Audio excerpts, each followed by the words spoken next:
O ritmo mais que eu gosto é choro, tango, bolero, samba canção,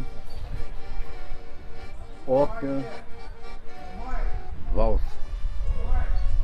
São os ritmos mais preferidos, e forró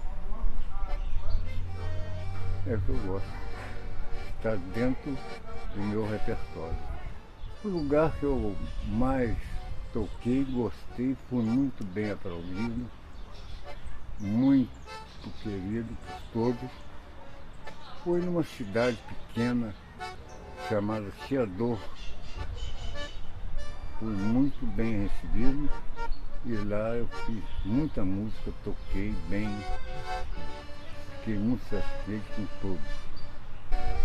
A música mais que marcou na minha vida, que eu gosto, adoro, sempre gostei, é um tango, entendeu? Do Mário Zan, antigo sanfoneiro, já faleceu. Eu gosto, Capricho Cigano. Se eu voltasse a fazer aquilo que eu desejo, tenho fé que vou fazer, é música que eu adoro, entendeu? Viver no meio de pessoas, entendeu? Que gostam de música, tocar, me alegrar os demais. Tudo isso eu teria vontade de fazer e tenho vontade, tenho fé que eu vou sair daqui através de vocês. Eu vou embora, aqui é muito bom, é especial, tem alimentação, tem tudo. Mas eu gosto de viver minha vida